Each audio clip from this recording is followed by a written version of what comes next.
નમસ્કાર મિત્રો, my self ઉત્સવ પરમાર. તો મિત્રો આજે જાણીએ છીએ તેમ આપણે ગુજરાત પોલીસ કોન્સ્ટેબલનું પેપર લેવામાં આવ્યું, બરાબર છે. તો મિત્રો આજના જે લેક્ચર છે એમાં આપણે એ ડિસ્કશન કરીશું કે આજનું પેપર લેવલ કેવું હતું, પેપરનું સારું એવું એનાલિસિસ કરીશું. એમાં 3D ઇન્ફોગ્રાફિક્સ અને એના મદદથી ઇઝી ટફ મીડિયમ કેટલા ક્વેશ્ચન હતા, બરાબર છે. તો એના આધારે મિત્રો કટ ઓફ જે રહ્યું એ કેટલું રહી શકે એની આજે આપણે ચર્ચા કરીશું. તો મિત્રો કટ ઓફ નક્કી કરતાં પહેલાં ઘણા બધા ફેક્ટર્સ છે એનું એનાલિસિસ કરવું જરૂરી છે, જેમ કે નંબર ઓફ પોસ્ટ છે, નંબર ઓફ સ્ટુડન્ટ છે કે જેટલા અપિયર થયા હતા, અને એના આધારે કેટલા લોકો બોલાવવામાં આવશે. તો આજના લેક્ચરમાં મિત્રો આ દરેક વસ્તુ વિશે આપણે ચર્ચા કરીશું. માય સેલ્ફ ઉત્સવ પરમાર, ગુજરાત ગવર્મેન્ટમાં સારો એક્સપિરિયન્સ છે મિત્રો. યુપીએસસી જીપીએસસીની એક્ઝામ પણ આપેલી છે અને ઘણા બધા ઇન્ટરવ્યૂ આપેલા છે. તો એના આધારે મારા એક્સપિરિયન્સ અને અનુભવના આધારે આજનું પેપર આપણે સારી રીતે એનાલિસિસ કરીશું. તો આપણે ચાલુ કરીએ. તો આપણે જાણીએ છીએ તેમ મિત્રો ગુજરાત પોલીસ કોન્સ્ટેબલ લોકરક્ષકનું આ પેપર હતું. ટોટલ મિત્રો પોસ્ટની વાત કરીએ તો 12,733 પોસ્ટ હતી, બરાબર. હવે ગુજરાત પોલીસની ભૂતકાળના જેટલા બી ડીવી અને એના લિસ્ટ આપણે જોઈએ તો આ વખતે મિત્રો ટોટલ આટલી પોસ્ટ છે એટલે 16 કે 17,000 લોકો ડીવી માટે બોલાવશે આ લોકો. એટલે ક્વોલિફાય કેટલા જણા કરશે? 16 થી 17,000 કરશે. એમાં ઘણા લોકો સ્કીપ કરશે, ઘણા લોકો સીસી પાસ કરીને એમાં જતા રહેશે, ઘણા રેવન્યુ તલાટીમાં જતા રહ્યા છે. તો એના આધારે 17,000 જણા બોલાવશે, બરાબર.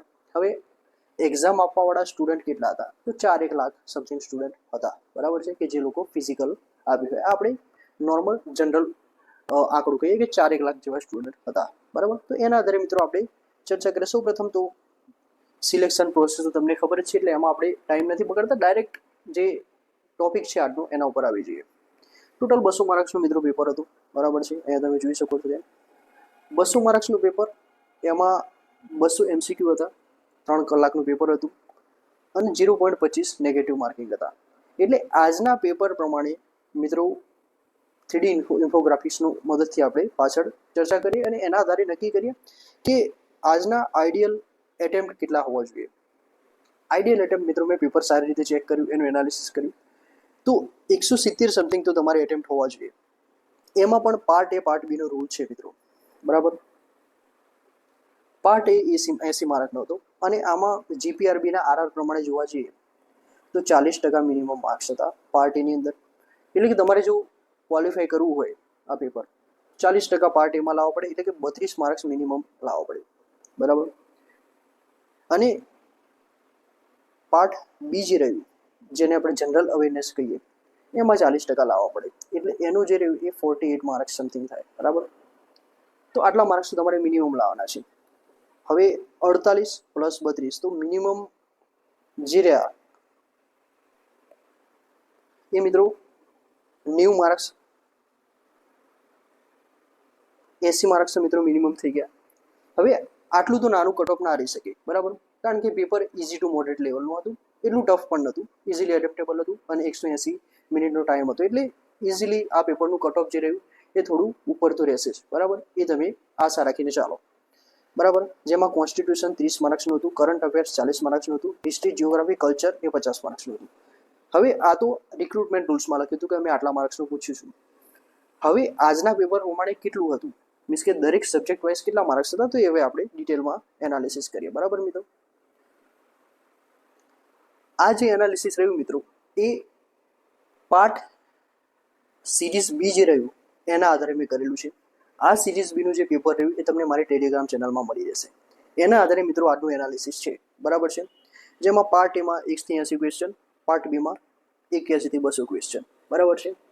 તો આના આધારે મિત્રો થોડું બ્રેકડાઉન કરીએ આપણે સિલેબસ, અને એના આધારે કેવું હતું. તો ટોટલ 200 ક્વેશ્ચન હતા, 200 માર્ક્સના હતા. હવે આમાંથી એક પણ ક્વેશ્ચન મિત્રો આમ કેન્સલ થાય એવા મને તો લાગતા નથી, બટ હજુ પ્રોવિઝનલ આન્સર કી આવવા દો, એના આધારે પ્રોવિઝનલ આન્સર કીના આધારે કયા કયા ક્વેશ્ચન એ કેન્સલ થશે તેના માટે આપણે એક અલગથી લેક્ચર બનાવી દઈશું, બરાબર છે મિત્રો. તો અહીંયા તમે જોઈ શકો છો આ તો બધી આપણી ડિસ્કશન થઈ ગઈ. સબ્જેક્ટ વાઇઝ આપણે ડિસ્ટ્રીબ્યુટ કરીએ તો આજનો પેપર મિત્રો રિઝનિંગ અને ડેટા ઇન્ટરપ્રિટેશન પાર્ટ એની વાત કરી દઈએ પહેલાં. જે 25 માર્ક્સનું હતું તે 25 માર્કનું પૂછ્યું છે. ક્વોન્ટિટેટિવ એપ્ટિટ્યૂડ મિત્રો એ 30 માર્ક્સનું હતું, 30 માર્કનું પૂછ્યું છે. રીડિંગ કોમ્પ્રિહેન્શન 10 માર્ક્સના જે બે પેલા ફકરાવાળા ક્વેશ્ચન હતા એ પૂછાતા, બરાબર. રીડિંગ કોમ્પ્રિહેન્શનનું લેવલ થોડું ટફ હતું, બરાબર. ઇન્ડિયન પોલિટી અને કોન્સ્ટિટ્યુશનના 30 ક્વેશ્ચન હતા. રાજનીતિ શાસ્ત્ર જેને કહીએ આપણે. પછી ભારતનો ઇતિહાસ અને કલ્ચર એના 30 ક્વેશ્ચન. સાયન્સ અને ટેકનોલોજી એન્વાયરમેન્ટ એના 25 ક્વેશ્ચન હતા. ગુજરાત જીકે કલ્ચર એના 30 ક્વેશ્ચન હતા. અને કરંટ અફેર્સના મિત્રો 20 ક્વેશ્ચન હતા. અને જો ઇનડાયરેક્ટલી જોવા જઈએ તો 20+ પણ હતા, કારણ કે ઘણા જેમ કે ઇતિહાસ છે, રાજનીતિ શાસ્ત્ર છે, ઇકોનોમી છે, આના કરંટના ક્વેશ્ચન ગણીએ આપણે તો કરંટ અફેર્સ 20થી વધી જાય, બરાબર. પણ આપણે એને સબ્જેક્ટ વાઇઝ ગણેલા છે. તો આ મિત્રો ટોટલ બ્રેકડાઉન હતું આજના પેપરનું, બરાબર છે. હવે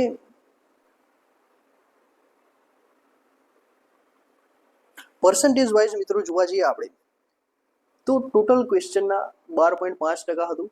આ 15% ક્વોન્ટિટેટિવ એપ્ટિટ્યુડ હતું. રીડિંગ કોમ્પ્રિહેન્શન 5% હતું.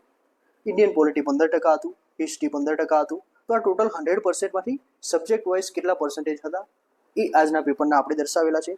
તો સૌથી આના આધારે મિત્રો આપણે શું નક્કી કરીએ કે કયા સબ્જેક્ટ એવા હતા કે જેને એટેમ્પ કરવા જોઈએ.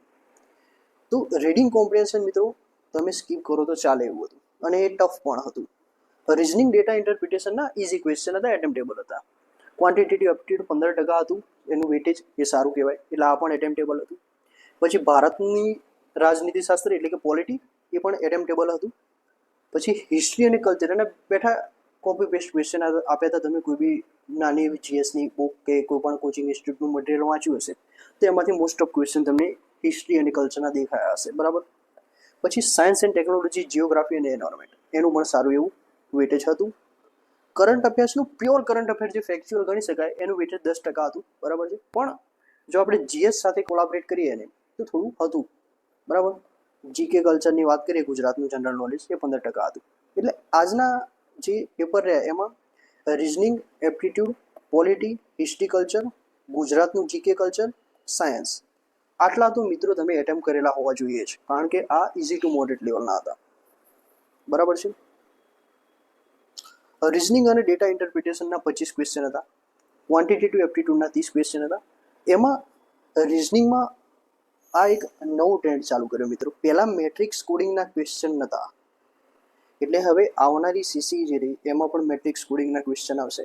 એટલે કે તમે મેટ્રિક ડેટા આપી દીધેલો હોય અને એના આધારે તમારે કેલ્ક્યુલેટ કરી અને ડેટા લખવાનો એક ડેટા ઇન્ટરપ્રિટેશનનો જ ભાગ છે મિત્રો મેટ્રિક્સ કોડિંગ, બરાબર. પછી સિટિંગ અરેન્જમેન્ટના ક્વેશ્ચન હતા, બરાબર છે. પછી શિડ્યુલિંગ સિરીઝ એટલે કે નંબર સિરીઝના ક્વેશ્ચન ખાસા હતા, બરાબર છે. ડાયરેક્શનના તો ઇઝી ક્વેશ્ચન છે. અને ડેટા સફિશિયન્સી તો જીપીએસસીના ખાસ કરીને અત્યાર સુધી પોલીસમાં અને સીસીએમાં ડેટા સફિશિયન્સીના ઓછા ક્વેશ્ચન પૂછતા હતા, પણ આ વખતે ડેટા સફિશિયન્સી છે, બરાબર. એટલે આ રિઝનિંગ ડીઆઈમાંથી આટલા ટોપિકમાંથી ક્વેશ્ચન હતા. ક્વોન્ટિટેટિવ એપ્ટિટ્યુડની વાત કરીએ તો એમાં 30 ક્વેશ્ચન કયા હતા તો મોસ્ટલી મિત્રો જેને profit loss, simple interest, compound interest અને probability, work time, speed distance, geometry અને નંબર સિરીઝ, બરાબર. તો મોસ્ટલી ક્વેશ્ચન ક્વોન્ટિટેટિવ એપ્ટિટ્યુડ એટલે કે મેથ્સમાંથી આ જ દેખાયા હતા. એમાં સૌથી વધારે તો પ્રોફિટ લોસવાળા, સિમ્પલ ઇન્ટરેસ્ટ, કમ્પાઉન્ડ ઇન્ટરેસ્ટ અને પર્સન્ટેજવાળા હતા ક્વેશ્ચન. જે વર્ક ટાઈમના ક્વેશ્ચન જે રહ્યા પર્સન્ટેજનો ઉપયોગ કરીને શોર્ટ મેથડમાં તમે કરી શકો. પછી સ્પીડ ડિસ્ટન્સના હતા ક્વેશ્ચન, બરાબર છે. તો આ એપ્ટિટ્યુડની વાત થઈ મિત્રો. રીડિંગ કોમ્પ્રિહેન્શન એમાં આલ્ફા પ્રોસેસ, ફૂડ રિલેટેડ હતું. પછી ગ્રીન હાઉસ ગેસીસના રિલેટેડ એક ડેટા હતો, પોલ્યુશન, રોના સ્પાય રિલેટેડ એક રીડિંગ કોમ્પ્રિહેન્શનનો હતો પેસેજ. તો આ જે રહ્યું મિત્રો એ આમ તો ઇઝી હતું, પણ જો તમે ટાઈમમાં કરી શકો તો ઇઝી હતું, બાકી તમે અમુક સ્કીપ કરી દો તો ચાલે, બરાબર. ઇન્ડિયન પોલિટીની વાત કરીએ. પોલિટીમાં તો મિત્રો એકદમ ઇઝી હતા ક્વેશ્ચન. ફંડામેન્ટલ રાઇટ એટલે કે મૂળભૂત અધિકારો જે રહ્યા આપણા એમાંથી ઘણા બધા ક્વેશ્ચન હતા. પાર્લામેન્ટમાંથી ઇઝી ક્વેશ્ચન હતા બધા. પ્રેસિડેન્ટના ઇઝી ક્વેશ્ચન.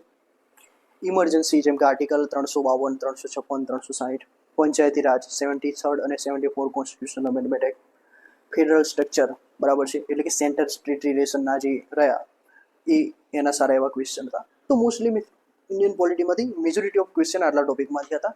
બાકી અમુક 1-2 એક્સેપ્શન હતા જે કરંટ રિલેટેડ હોઈ શકે. હિસ્ટ્રી કલ્ચરમાં મિત્રો ભારતનું હિસ્ટ્રી અને કલ્ચર, બરાબર, તેમાં વેદિકમાંથી ઘણા ક્વેશ્ચન હતા. પછી મિડિવેલ ઇન્ડિયા એટલે કે મધ્યકાલીન ભારત રહ્યું એમાંથી અમુક 2-3 ક્વેશ્ચન હતા. ફ્રીડમ સ્ટ્રગલમાંથી મેજોરિટી ઓફ ક્વેશ્ચન હતા. પછી ઇન્ડિયન લિટરેચરના અમુક ક્વેશ્ચન હતા. અને ભક્તિ મુવમેન્ટના ક્વેશ્ચન હતા. તો મેજોરિટી ઓફ ક્વેશ્ચન આટલા ટોપિકમાંથી હતા.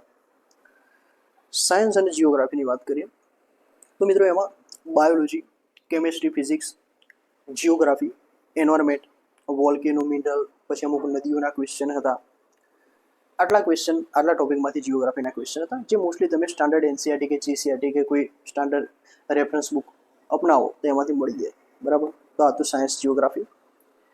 ગુજરાતનું જનરલ નોલેજમાં મિત્રો ગુજરાતનું કલ્ચર અને ગુજરાતનો ઇતિહાસ એ ગણીએ આપણે તો એમાં ફોક આર્ટ એટલે કે લોક સંસ્કૃતિ જે રહી, ટ્રાઇબલ્સ રહ્યા, જેમ કે પિઠોરાનો એક ક્વેશ્ચન હતો, પછી વાઇલ્ડ લાઈફ પ્રોટેક્શન એક્ટને એને રિલેટેડ ઘણા ક્વેશ્ચન હતા. બરાબર છે. મિનરલ, પોર્ટ, ડેમ્સ, પર્વો, ફેર્સ એટલે કે ફેર્સ અને ફેસ્ટિવલ એના રિલેટેડમાં ક્વેશ્ચન હતા. અને અમુક ગવર્મેન્ટ સ્કીમો હતી જે ગુજરાત સરકારની છે એ જનરલ નોલેજના ભાગરૂપે એમાં પૂછી હતી. કરંટ અફેર્સ મિત્રો વાત કરીએ તો 2026 બજેટના 2-3 ક્વેશ્ચન હતા. પછી નીતિ આયોગના અમુક રિપોર્ટના ક્વેશ્ચન હતા. હિન્દુસ્તાન એરોનોટિકલ લિમિટેડ રિલેટેડ એક હમણાં કરંટનો હતો ક્વેશ્ચન. બરાબર છે. ઇન્ટરનેશનલ સોલર અલાયન્સ, પછી NHAIGO, પછી હમણાં એવોર્ડ્સ આપવામાં આવ્યા હતા એના રિલેટેડ પણ ક્વેશ્ચન હતા મિત્રો. બરાબર છે. તો આ ટોટલ બ્રેકડાઉન કર્યો આપણે આજનું પેપર કે કયા સિલેબસ વાઇઝ કેટલા ક્વેશ્ચન હતા. હવે સબ્જેક્ટ વાઇઝ મિત્રો ડિફિકલ્ટી કેટલી હતી તો રિઝનિંગમાં 25 ક્વેશ્ચન હતા, એમાંથી મિત્રો 6 ઇઝી ક્વેશ્ચન. તો આ તો આપણે છૂટવાના જ જોઈએ. પછી મીડિયમ લેવલની વાત કરીએ તો 11 ક્વેશ્ચન. બરાબર. અને ટફ 8 ક્વેશ્ચન હતા. તો મિત્રો આપણું ટાર્ગેટ જે રહ્યું એ આ 2 સેક્શન હોવો જોઈએ. આ સેક્શન છોડવા માટેનો હતો.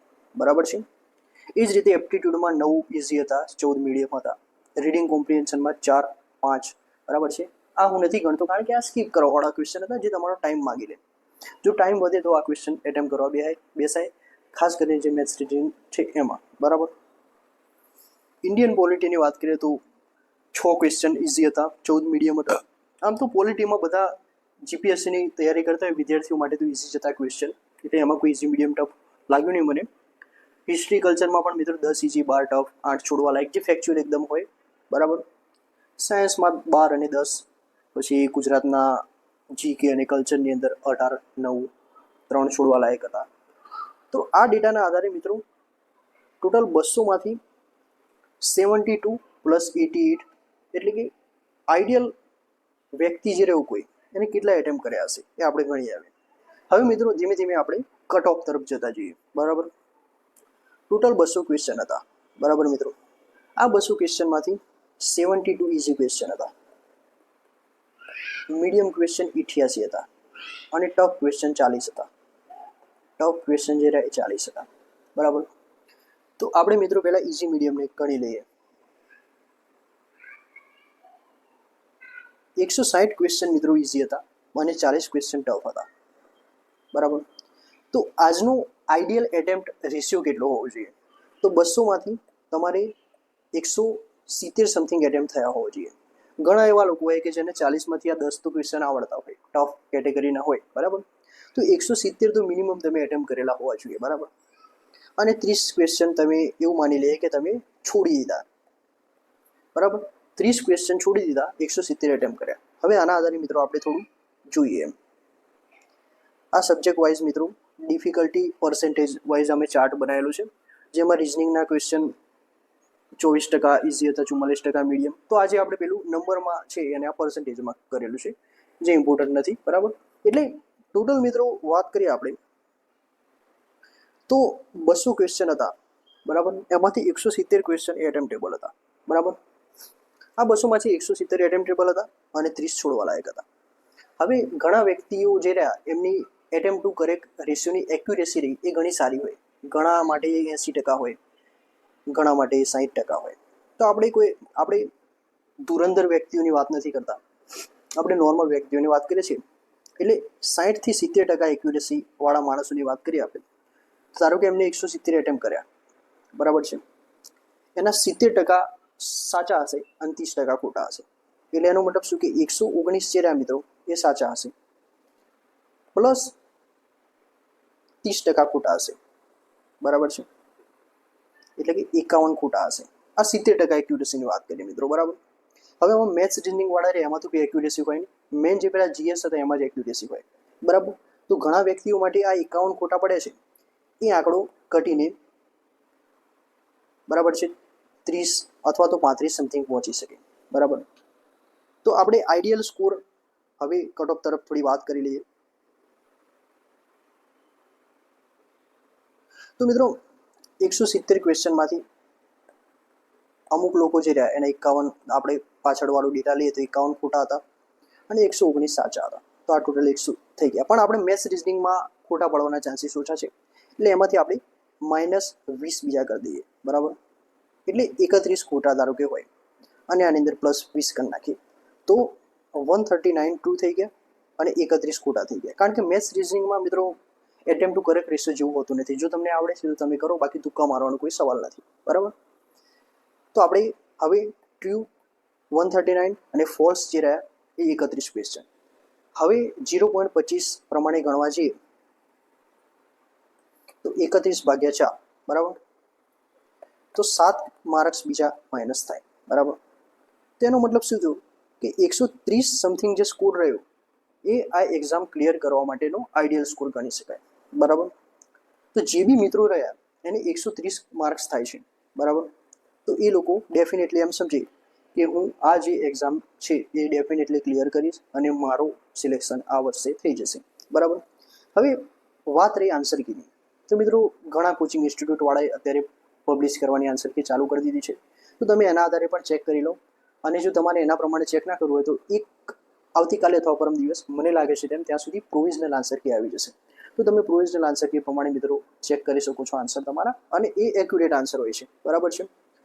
તો હું મિત્રો આઈડિયલ સ્કોર 130 આપું છું. જે બી મિત્રો 130 પ્લસ છે એ લોકો 100% ઇન થશે. હવે કટ ઓફની વાત કરીએ કે કેટેગરી વાઇઝ કટ ઓફ કેટલું રહેશે. બરાબર મિત્રો.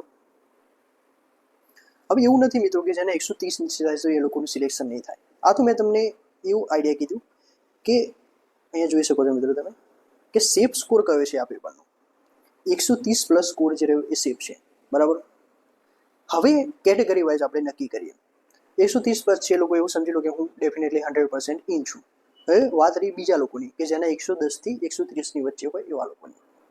એમાં મિત્રો જનરલ કેટેગરીનું કટ ઓફ જે રહ્યું એ મને લાગે છે 115 થી 125 ની વચ્ચે રહેશે. આમ તો 120 પ્લસ જનરલ કેટેગરી વાળા મેલ છે એ લોકો ફાઇનલ સમજે પોતાની જે સિલેક્શન છે. બરાબર. તો જનરલ માટે 115 થી 125 નું કટ ઓફ હું આપું છું. ઈડબ્લ્યુએસ કેટેગરીનું 110 થી 120 કટ ઓફ આપું છું મિત્રો. બરાબર છે. ઓબીસી એસસીબીસી મેલ જે રહ્યા એનું કટ ઓફ 108 થી 118 હું આપું છું.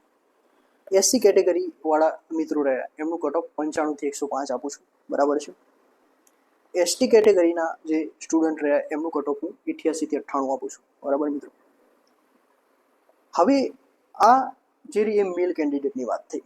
ફિમેલ કેન્ડિડેટની વાત કરીએ તો જનરલ વુમનનું કટ ઓફ 108 થી 118 ની વચ્ચે લાગી રહ્યું છે. બરાબર છે. એક્સ સર્વિસમેન જે રહ્યા મિત્રો એમનું કટ ઓફ 80 થી 90 ની વચ્ચે લાગી રહ્યું છે. અને જે મિત્રો 130 પ્લસ થતા હોય એ લોકો તો 100% ઇન છે એવું આ પેપર ઉપરથી લાગી જાય. બરાબર. તો મિત્રો આ આઈડિયલ મારું કટ ઓફ હતું. હવે આ રિલેટેડ મિત્રો એવું નથી કે ધારો કે ઘણા મિત્રો એવા હશે કે જેમના 130 પ્લસ નથી થતા, એમને 120 માર્ક્સ થાય છે. તો તમે એવું ડિમોટિવેટ ના થઈ જાઓ. તમારા 120 માર્ક્સ થાય છે તો ઇટ ડઝ નોટ મીન કે તમારું નહીં જ થાય. થઈ શકે એટલે તો આપણે કટ ઓફ રેન્જ 115 થી 125 આપ્યું છે. પણ મિત્રો જે લોકોને 125 પ્લસ થતા હોય બરાબર એ લોકોનું મને લાગે છે તે પ્રમાણે 99.9% થઈ જવું જોઈએ. તો આઈડિયલ મિત્રો સ્કોર હતો. બરાબર છે. હવે આ એક્ઝામમાં ઘણા વિદ્યાર્થીઓ એવા હશે કે જેનું આમાં ના થાય અને મેજોરિટી ઓફ લોકોનું થઈ જશે, કારણ કે પેપરનું લેવલ એટલું બધું હતું નહીં, ઇઝી ટુ મોડરેટ હતું, એટલે કટ ઓફના ચાન્સીસ આની આસપાસ જ રહેશે. બરાબર મિત્રો. હવે મિત્રો પોલીસ કોન્સ્ટેબલ બનવું એ તમારા માટે બહુ ચેલેન્જિંગ રહ્યું છે, કારણ કે ફિઝિકલ 5 કિલોમીટર રનિંગ ને આ બધું. તો તમે સિલેક્શન થઈ જાય તો તમે સારા વ્યક્તિઓના કામમાં આવો, લોકો માટે તમે કામ કરો, તેવી જ આશાઓ સાથે પોલીસ વિભાગમાં આવો. કારણ કે અત્યારે ડિજિટલ અને ઈ ગવર્નન્સ વધી રહ્યું છે ને પોલીસની જોબ એ ઘણી ચેલેન્જિંગ થઈ ગઈ છે. એટલે તમારે ટાઈમ સાથે એડજસ્ટ થવું પડશે અને લોકસેવાની ભાવના સાથે આ જે પોસ્ટ છે તેમાં તમારે જોઈન થવું પડશે. હવે મિત્રો છેલ્લે આપણે વાત કરી લઈએ કે ટોટલ મિત્રો 12,700 સમથિંગ લોકો લેવાના છે. બરાબર. આ 12,700 લોકોમાંથી ડીવી માટે કેટલા બોલાવશે? બરાબર. ટોટલ 4 લાખ લોકો મિત્રો આપેલી હતી એક્ઝામ. એટલે ડીબી માટે 17,000 સમથિંગ લોકો બોલાવશે આ લોકો, બરાબર. કારણ કે મોસ્ટ ઓફ લોકો રેવન્યુ તલાટીમાં કદાચ થઈ જતા રહ્યા છે, અમુક લોકોની સીસીમાં થઈ જશે. તો રેવન્યુ તલાટી અને સીસીની પોલીસ કોન્સ્ટેબલ કરતાં વધારે પ્રાયોરિટી હોય, બરાબર છે. એટલે 17,000 સમથિંગ લોકો ડીયુ માટે બોલાવશે. એટલે જે લોકો ડીયુ માટે બોલાવે એ લોકોના ચાન્સીસ ખરા કે તે લોકોનું સિલેક્શન થઈ જશે, બરાબર છે મિત્રો. તો આજના પેપરના આધારે મિત્રો મેં મારી ક્ષમતા અને મારા અનુભવ તેમજ ગુજરાત સરકારમાં પણ મિત્રો કામ કરી ચૂક્યો છું અને યુપીએસસી અને જીપીએસસીની એક્ઝામ પણ ક્લિયર કરેલી છે. તો એના આધારે મિત્રો મેં તમને કીધેલું છે કે પેપરનું કટ ઓફ શું રહેશે. હવે તમારે આ રિલેટેડ કોઈ ડાઉટ હોય તો તમે મને ટેલિગ્રામ ચેનલમાં મિત્રો પૂછી શકો છો. અને ટેલિગ્રામ ચેનલમાં હું જનરલી નોન રિસ્પોન્ડિંગ હોઉં છું. એટલે તમે એ બેટર રહેશે કે તમે મને જીમેલ થ્રુ પ્રશ્નો પૂછો. મારું જીમેલ આઈડી રહ્યું એ તમને આ ચેનલ ડિસ્ક્રિપ્શનમાં મળી જશે અને ટેલિગ્રામની લિંક પણ ડિસ્ક્રિપ્શનમાં મળી જશે.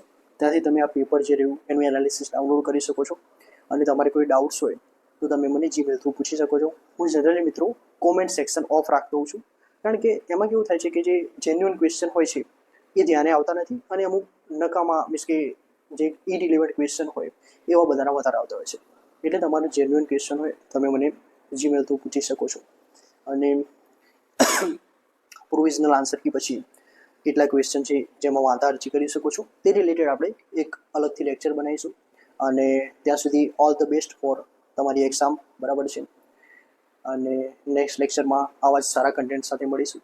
ત્યાં સુધી મિત્રો જય હિન્દ, જય ભારત.